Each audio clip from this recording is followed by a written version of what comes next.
Hi, everyone. We are super excited to be here today. I'm here with Georgie and Inkebeka. Hi, I'm Georgie. And today we're going to just go straight into a Q&A with Inkebeka. Lovely. I'll let it come through.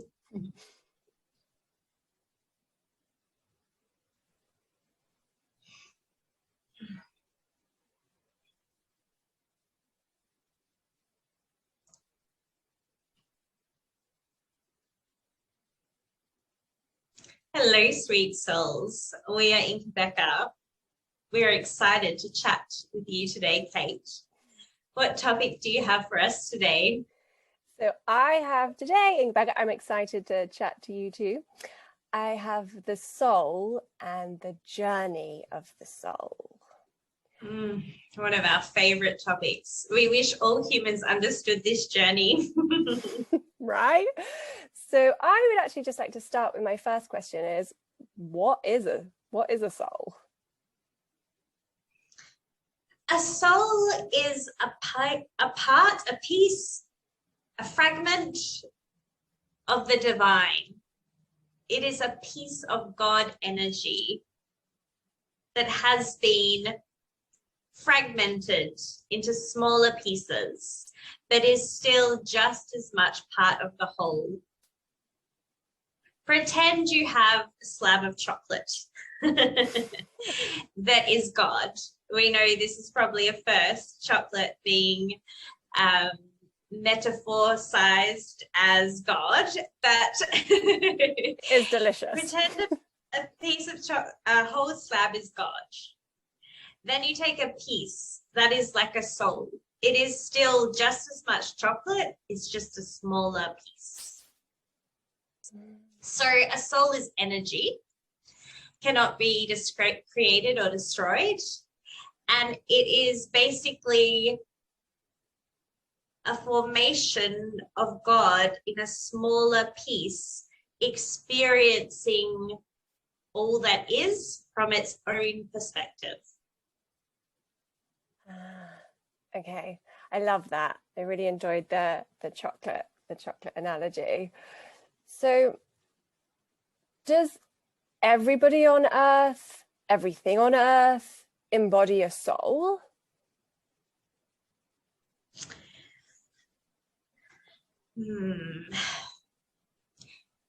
Are you talking about the human soul, or what is your definition of the soul you're giving to us? Because in essence, a plant wouldn't have a soul in the way that humans think of it. So could you define your question a little bit more? Okay, well, that's great. So I think let's start off with humans. So does every human have a soul? Yes, you are a soul with a body, not a body with a soul. You cannot exist without your soul. Your soul holds your energy field, which breathes life into the body. That is why when you see a dead person, they are no longer them. You can just tell. Because when it's just the body, it's no longer the person, the being, because the soul isn't present, in which holds that energetic personality and vibrancy alive. Could we give you the story of the journey of the soul? Would that help? Yeah, I mean, you've just got into my next question. That's perfect. They do not call us psychic beings for nothing. So pretend you are a piece of energy, which you are, but picture yourself a bubble of color. You could be yellow, blue, green, whatever. You're just a blob, right? And say, let's pretend the spiritual world looks like something familiar to you. Just picture yourself in a room or an area, and you're just bobbing around this ball of energy. In the spirit realm, you are with soul groups. So you are with other bouncy balls of energy. And soul groups are a collective of groups through which you've journeyed through lifetimes with, on different planets, on Earth, different realms. They are your comfort zone. These souls you feel the most connected with and safe with, and you choose to play out learnings and difficulties each lifetime to grow. And in the soul group, there's between 6 to 10. The rough number is 6 to 8, the most common. And with these souls, you choose to be maybe lovers sometimes, maybe mother-daughter, father-son, all sorts of configurations. Then when you come to Earth, you usually have 1 or 2 souls who will already are in your soul group on Earth or are coming through. For example, a future child. So your soul, when it decides to incarnate again, with the help of other wise souls that guide you through to choose your next life, you come through in a human body. Still the same soul, ready for this lifetime full of lessons and fun and drama on the earthly plane. You will recognize usually at least one other soul to give you comfort who is from your soul group. So it could be your father, your mother, your aunt, a sibling. This just gives you that feeling of comfort, that you're not suddenly thrust into an earthly experience with no sense of connection or safety. Then you go through your life and blah, blah, blah. Maybe you have a partner, which is quite rare, or a child, which is more likely in your soul group. So then you have, you experience that deep connection again. And we're just sort of speeding it up to the end of the life. Mm-hmm. Then when you're ready, or you pass away suddenly, whatever happens, the soul leaves the body and you go right back up to the soul world. And there you are greeted by past loved ones, other souls you love, your guides, and you have like a welcoming home party until you're ready to do it all again. Either on Earth, which is likely if you are now a human being, you are a human form, so you wanted to progress in that nature, or you go to somewhere else, which is less likely but possible, another reality or a planet or realm, or you've finished your lifetimes of reincarnation, and that is what people refer to as those who are enlightened. For example, Jesus, or some gurus that live in India at the moment, or those people who don't have to keep coming back but choose to help the earth. So that is your soul journey, as it were. Okay. I mean, fascinating. So just so that I'm clear, we are all human beings that have this soul or energy within us. When we die, this energy still exists. It goes up into, let's say it goes up into the soul world. Up, yeah. It goes into the soul world. We then get together with our soul family.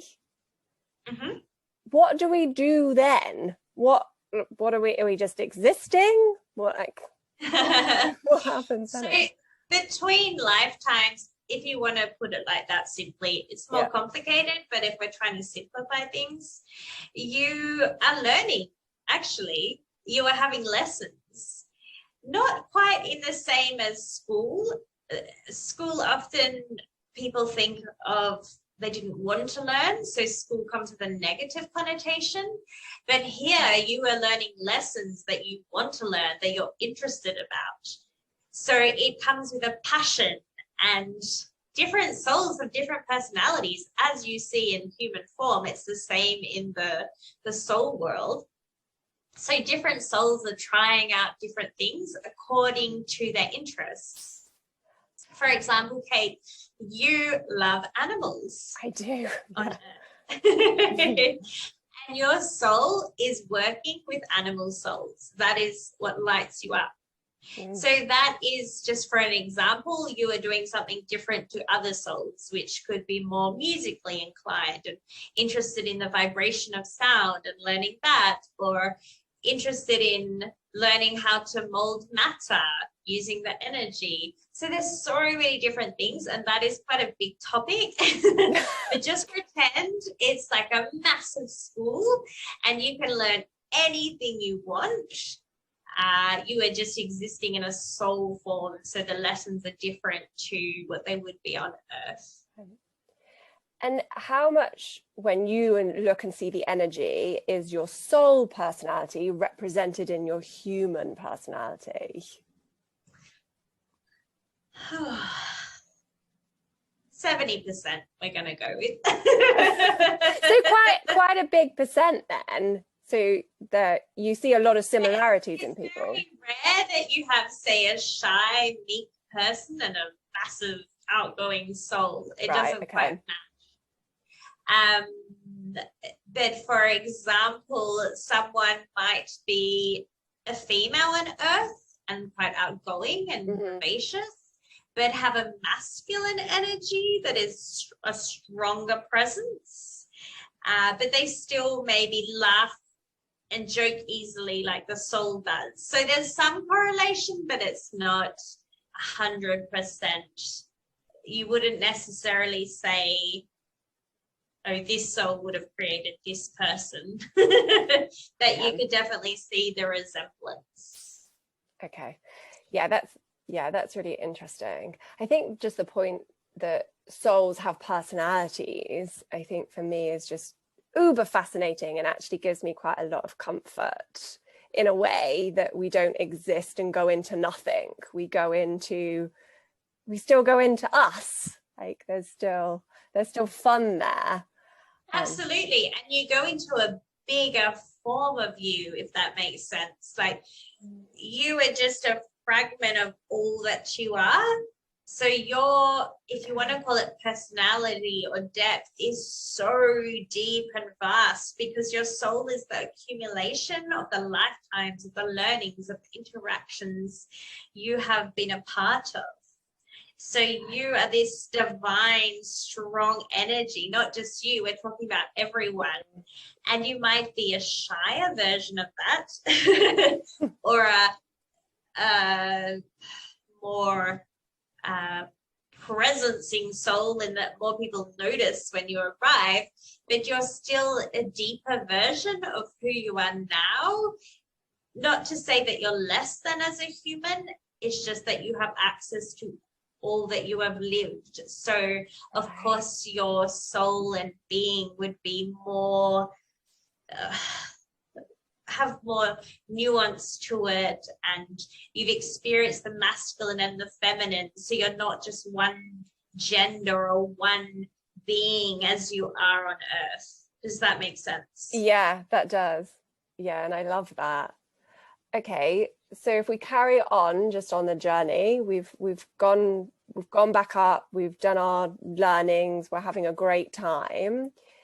And then do we decide that we are going to reincarnate and then come back down again? And why? Why do we keep doing it as well? Stupidity. We're just joking. I feel like it might be.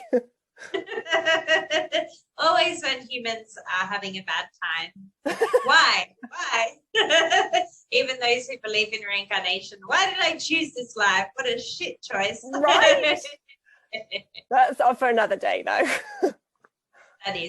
That's a bigger topic. We don't want to deal with human despair today. Okay, thank you. So if you say, why do you come back? Was that the question? Or how? Yeah. So yeah, both of them. So, okay, so you pass away. There is some time, say, in human perspective that passes.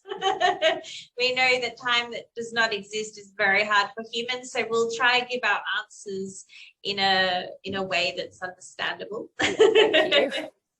So some time passes, and in that time, depending on your lifetime, if you've had a very traumatic life, you go to a healing space and you process the life.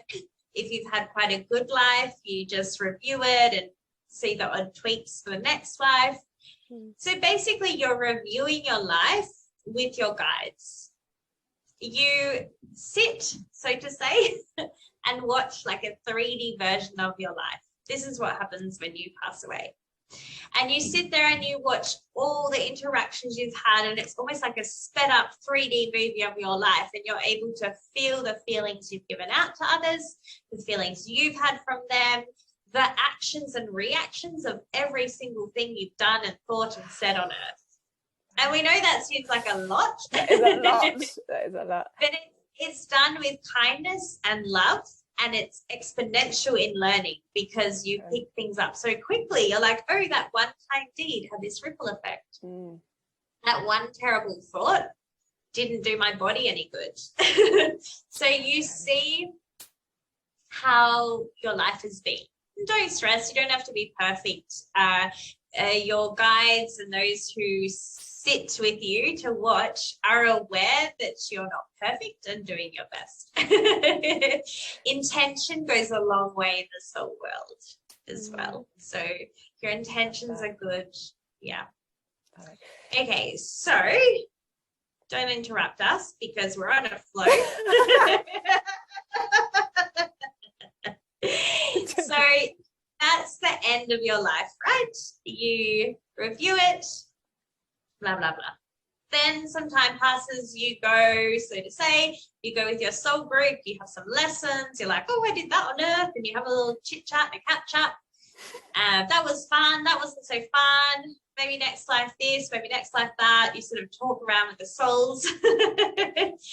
Often you interact with other souls and decide that you all want to come together in different forms. Like, I want to be your mum next life, or can I be your neighbor or your best friend? And we could maybe try out India or Jamaica, or you talk through things for fun.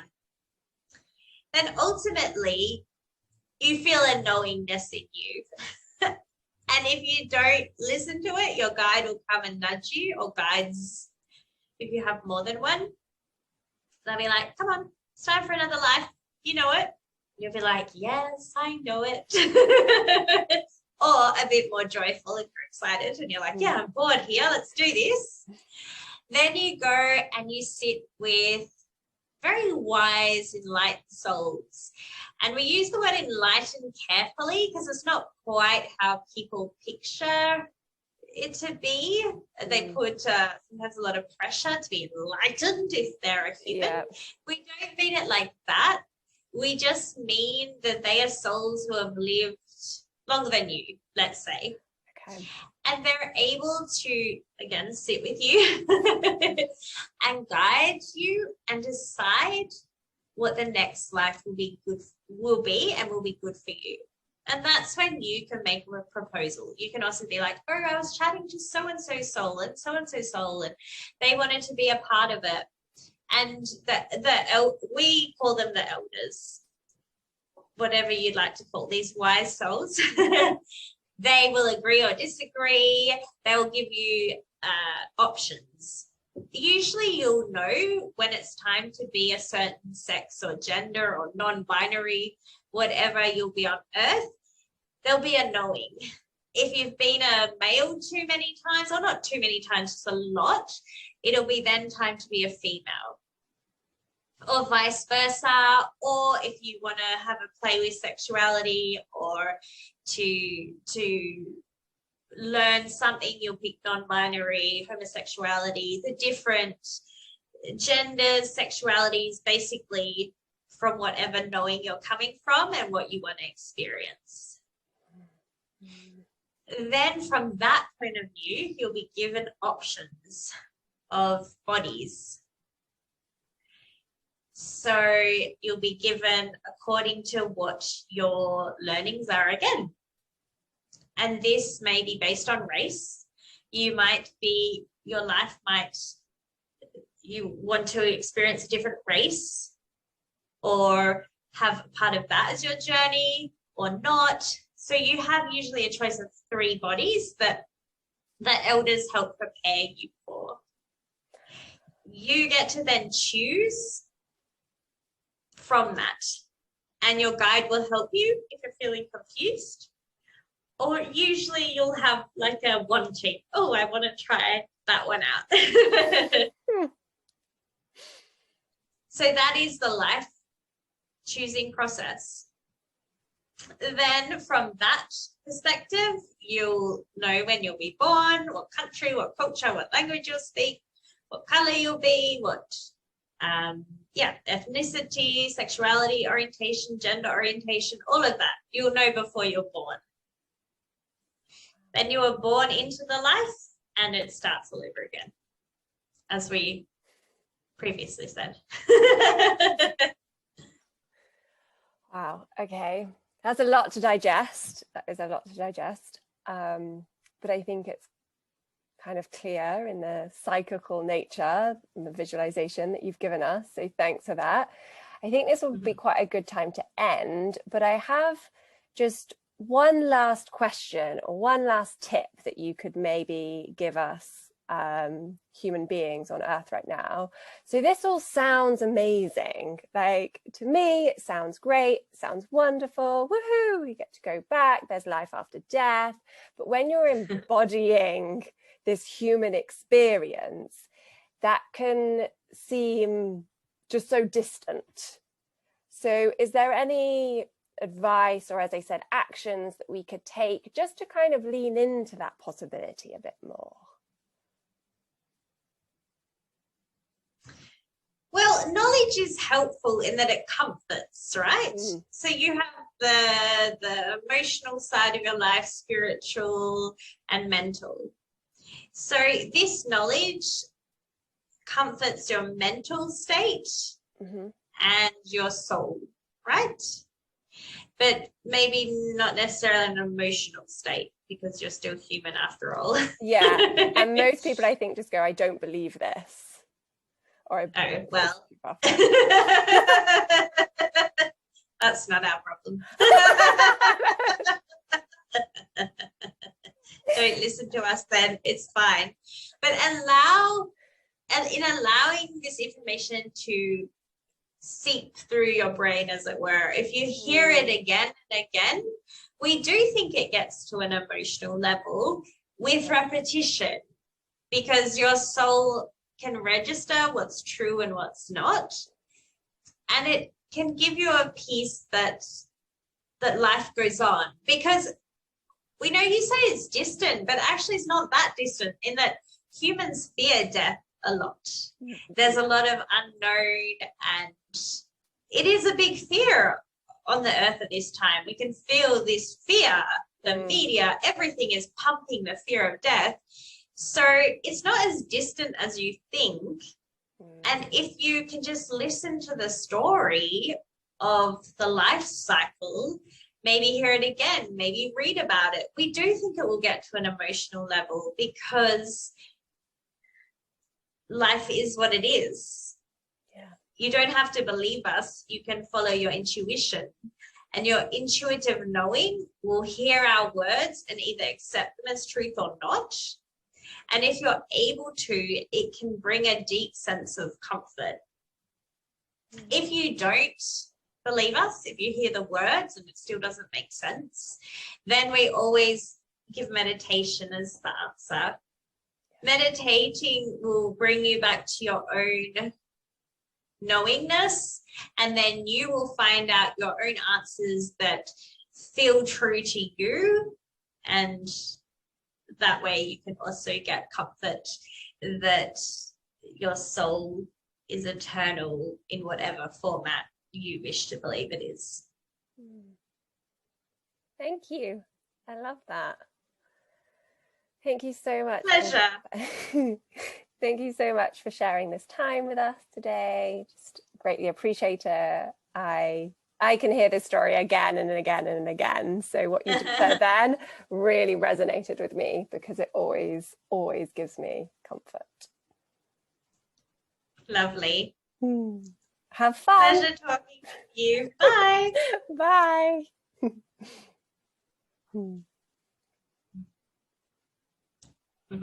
Thank you so much, Georgie, too. And thanks everyone for listening. If you have any questions, please do write to us. And we both hope that you have a magical day. Like and subscribe. Bye. Bye, everyone.